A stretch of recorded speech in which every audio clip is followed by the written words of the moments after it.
Perhaps Have a Nice Death's grindiest trophy, Oh Shoo, Oh Shaw, asks the player to unlock all curses in Joe's Curse Encyclopedia. The following method makes this trophy far more consistent, as it takes advantage of the curse reroll system to effectively force any desired curse. I would recommend leaving this trophy until closer to the end of your Platinum journey, as you'll naturally make progress towards it over your repeated runs. Curses in Have a Nice Death have RNG factors, but the systems work rather simply. When you're on an unpenalized curse rank in your curse tree, aka any space without the thorns, only curses of that rank will be offered to you by Mr. O'Shaw. Rerolling a curse will offer you only other curses of that rank and only once per meeting with Mr. O'Shaw. For example, there are 21 rank 1 red curses. This means that if we had 20 curse rerolls, we would guarantee that we're going to see every single rank 1 curse and therefore guarantee that we'll get the one we want. Since unpenalized curse ranks are the priority, I'd recommend playing on self-fulfillment mode when grinding for this trophy, as it minimizes the number of penalized spaces. Penalized spaces work differently. They only offer curses of a lower rank. For the purposes of this guide, I'm just going to focus on the unpenalized spaces. Next, you want to make a list of whatever curses you're missing. Check Joe's computer before each run, and you'll be able to see all the locked squares. Each of those locked squares is a curse you haven't found yet. Cross-reference this with the curse section of the Have a Nice Death wiki. The order of the curses on the wiki is the exact same as the order of curses in Joe's computer, so you can use this to make your list.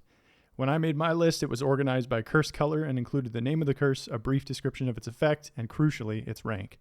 The caveat to this is that certain curses have prerequisites, which means they require a specific curse to have been unlocked earlier in the run before they'll show themselves. The most common of these are those that modify infusion effects. In order to get any of these curses to show up, you'll need to have their respective infusions on your weapons. Luckily, infusion curses are all rank 1, with the exception of the Stuck Refinement, which is a rank 2 blue curse. So you can start your run simply by meeting O'Shaw at the end of the first floor and rolling until you get your desired infusion. From here, the method is fairly simple. Consult your list, figure out which ranks your remaining curses are. Check your curse tree in the pause menu, and make sure it has unpenalized curse spaces for the ones you're going for. After that, go through your run, prioritizing curse rerolls and curse floors. Generally, there's fewer rank 6 curses than rank 1 curses, so you'll need fewer and fewer rerolls as the run progresses, but it's always good to stay as stocked up as you can. If you're going for infusion-related curses, make sure you get that infusion by the end of the first floor. Every time you get a new curse, remove it from your list so you don't get confused in future runs.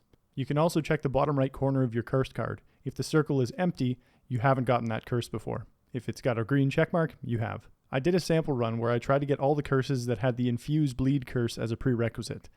These were Blood for Bones at rank 2, Bleed Yourself Dry at rank 3, Never in Vain at rank 5, and Rivers of Blood at rank 6. I wasn't fully successful, and we'll get to that in a moment. We get to the end of the first floor, and the first thing I want to do is start farming for Infuse Bleed. This actually takes a surprising amount of rerolls because there's so many rank 1 red curses, but we managed to get it. I then fight Pumpquin. I don't get the red curse I want, which is Blood for Bones, so I just pick a blue curse. I'm looking to build up more rerolls before I look for Blood for Bones. Eventually we get to Mark's shop on the first floor, and he has a curse for sale.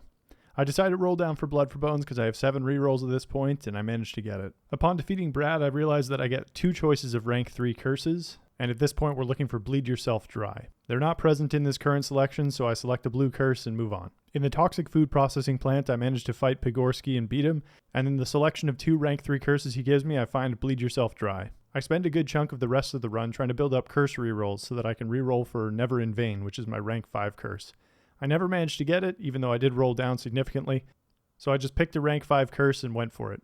I did manage to find Rivers of Blood at rank 6 and was looking to roll down on a penalized rank 6 space, which would have given me rank 5 curses, but I died in the inevitable time department before I could get the roll down. I hope this was an informative guide. If you have any questions, feel free to leave them in the comments, and happy hunting!